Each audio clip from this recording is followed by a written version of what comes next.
It's like you telling Aaron Judge next year, as soon as he gets to spring training, hey, I want you to be a catcher.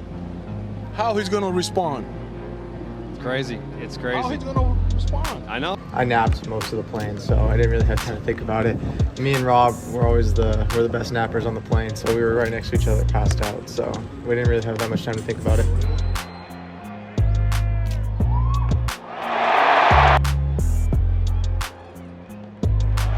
Hey guys, and welcome back to Anzo. In today's video, we're going to be talking about a few headlines. One about the Rafael Devers drama that's occurring and the simple pettiness that this guy has for the Red Sox. Stay tuned for that. Not only that, but we're also going to talk about Shohei Ohtani. He's finally not only swinging a bat, but he's on the mound. And lastly, we're going to talk a little bit about how you can make a comment that is so bad to your manager that they will sit you out. And we're talking about Nick Castellanos, and we're going to talk about that too a little bit later.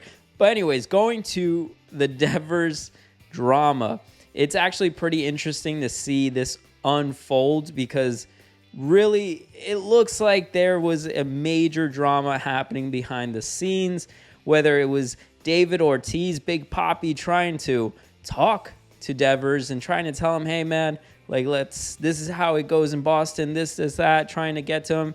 But basically Big Papi even said, hey, we just didn't have good communication. He never got back. He never answered my text, which is pretty bad, especially Boston and Big Papi being like the main guy. It's like as if Derek Jeter hit you up and was like, hey, look, like hit up Aaron Judge and was like, hey, look, dude, like this is how it is. This is how it is to be a captain, blah, blah, blah. And Judge just like left on red. And so that's what we're talking about here. Devers was really like zoned out when it came to the Boston Red Sox and their management. And it seems also to be the case with his teammates. And why do I say that? Because they also interviewed Duran, that outfielder. He was interviewed and asked about his reaction to Devers being traded. One of the OG Red Sox on the team, someone that is a big power bat, someone that should be influential in the clubhouse. And the dude literally said he just like heard the news, didn't have time to think about it because he's a big napper, and he napped on the plane once he heard the news. When Robert Murray tweeted out the news, like everybody thought, well, did he get hacked? Is this legit? Like, was that kind of the feeling on the plane at first, or the whole ride here, like kind of like shocked that it happened? For everybody? I don't have Twitter, so I just saw him get off the plane and just kind of thought like, oh, no way. But like I said, like it's Rafael Devers. Like I was just shocked to see him leave the plane. But I mean, I napped most of the plane, so I didn't really have time to think about it. Me and Rob were always the best nappers on the plane, so we were right next to each other, passed out. So we didn't really have that much time to think about it. What was Alex's overall message to you guys? That he trusts everybody that we got right now. I mean, I trust everybody we have now, and we can't let one little thing deter what we got going so far. It seems like more than one little thing. It seems like it's one thing for sure, but it seems kind of like a big thing, to be honest. Right? Who's making it a big thing, though? I mean, losing a great hitter, Yeah, he's a great player, but at the end of the day, it's how many guys? 26, right? And it's just one guy. So we got 25 other guys that were pulling on the same line to win those series, not just one. So I think we got to think about it like that as a team. Like, that is crazy. Imagine trading off an Aaron Judge, Giancarlo Stanton, and then you're asking, I don't know, like Volpe, hey, what do you think about that huge news of, them getting traded? It's like, oh, yeah, I heard about it, and then I just went to sleep. Bruh, like, at the end of the day, they did not have respect for him. Oh, at least Jerry Duran did not have any respect for Devers.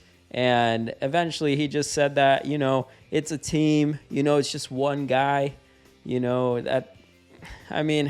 that's not what you want to hear, especially from a guy like Devers and a guy that actually is really good on the field. And it seems like he's just leaving a huge drama behind him.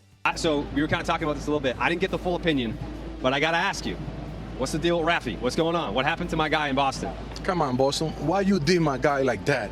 You don't treat the face of the team like that. Actually, you're not only the respecting Dever, you're the respecting the whole fan base. That's how I feel disrespected, Manny. That's it. You have to. I don't care if you pay me 300 or 400 million. You need to communicate with me. I'm gonna put it this way. It's like you telling Aaron Judge next year, as soon as he gets to spring training, hey, I want you to be a catcher. How he's gonna respond? It's crazy. It's How crazy. he's gonna respond? I know. But if you look at it right now and you look at the interview, like, you know, when they sign a player or get a player, they have the initial conference meeting where they're introducing him. Well, that happened for Devers, and it was pretty interesting to see because, like, he did not need a translator to translate the question from one of the reporters. One of the big kind of questions for you is, you know, there's a 5-time Gold Glover at third base already. He's not healthy right now, but once he returns, it's the matter of position. Have you talked to Buster and Bob about potentially playing first base? Do you see yourself more as a designated hitter? And what were those conversations with the Giants brass like regarding your long-term position with this team? Yo estoy aquí para ayudar al equipo en lo necesario, en lo que ellos quieran. Soy uno más del equipo y estoy disponible a dar el 100% de mí donde me pongan. No tengo ningún pero, no tengo ninguna decisión. Solamente ellos son los jefes míos y juegan donde me pongan. I'm here to give my 100%. I don't put any buts. They're the men in charge. I am here to play wherever they want me to play.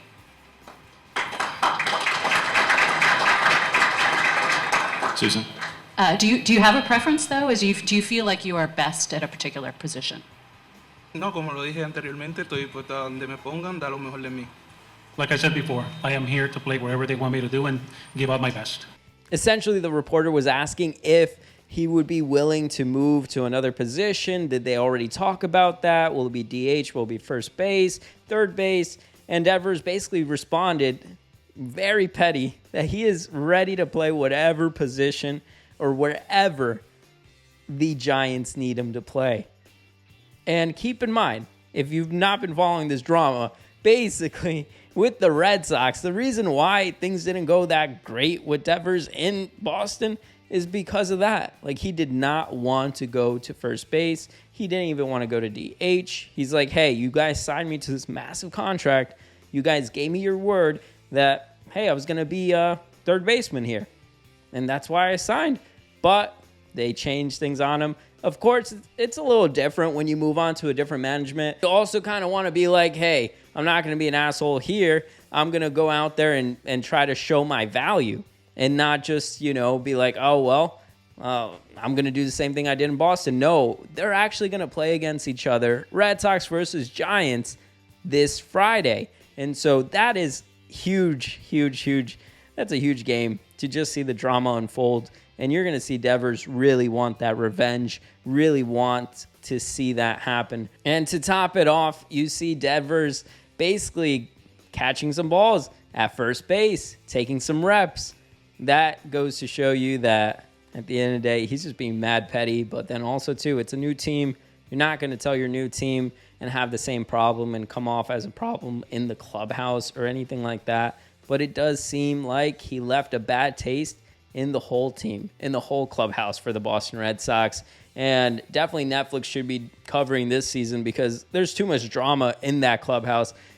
One of the things I love about the Yankees, if there's drama, we don't really hear about that. You know, it's behind closed doors. We don't have a scene like you had with the Mets and Lindor with the rat and, you know, all that, or like how we're seeing right now with the Red Sox. That's just really messy stuff right there. Not good. You don't want to see that. But, you know, obviously we want to hear about drama and things like that. See how it goes, especially if it's a team that you dislike. I mean, nowadays Yankee fans don't really dislike Red Sox, right? They're not really the team. They're just down. You know, you just don't really hate on the team that's down. But, yeah, with all this clubhouse drama, everything that seemed to stem from this, I don't know how the Red Sox are going to come out of this, at least for this season. Definitely, that's like a momentum killer, but we still got to wait it out. We're just halfway through the season. But let me know what you guys think about this so far. what do you think about Devers basically taking some reps at first base and all of this whole situation with Durant's comments and all that? Now, moving on to the next topic, you had Shohei Ohtani basically pitch his first inning since having to do Tommy John and having to do that surgery and basically taking a year out of his whole pitching career. But he came back, he pitched. He only pitched about like 28 pitches, nothing too major. He gave up a run. I mean, he hit triple digits. He hit 100 miles per hour. Obviously, the crowd was going crazy. They love to see a Shohei Ohtani out there. And so that's the news with Shohei Ohtani. He just basically pitched for the first time, but he only pitched like an inning, like an opener, I guess you could say. I'm sure he wanted to do better or more or whatever, but you know, that's Shohei Ohtani. He's a two-way player, and he's going to keep on trying to pitch and everything like that. I wonder if the Dodgers will eventually just like have him, you know, just stick to swinging the bat and avoiding any more injuries. But, I mean, a lot of people pay money to see a two-way player, especially like all the advertisement with Japan and seeing all the hats and things that they're creating, merchandise. I'm sure they're selling a ton of stuff with Ohtani. Definitely billboards, things like that, not only in Los Angeles, but also over there in Japan. And to finish it off, Nick Castellanos, the outfielder for the Philadelphia Phillies, happened to say something to his manager that really upset him. I don't know what exactly it is. Maybe in these next few days, we're going to really find out what it is. But after 236 games of not missing a game for Nick, he is going to miss one and basically be put on the bench just for the comments that he made. All that we hear right now is that it was inappropriate and that he crossed the line. Of course, this comes from the manager, Rob Thompson, and he's the guy that used to be also on the Yankees and their managing group and all that, coaches. But damn, man, I know Castellanos could be like an oddball out and he could make some comments, but I wonder what exactly he said. It must have been something really like, maybe it could have been a joke or something, and then the manager took it the wrong way. Old school mindset versus new school, you know, maybe something like that. Let me know in the comments down below what you guys think happened there. What exactly was that comment? Will we find out about this later on? Let me know in the comments down below. But basically, those are the three stories I wanted to cover, guys. Let me know what you guys think about this video in the comments down below. As always, I appreciate each and every single one of you guys, and I'll see you guys next time. Even when you feel low, you can still go. Even when you feel slow, you can still go. Even when there's no hope, you can still go. I never answer to no, man, I still go. Go, go.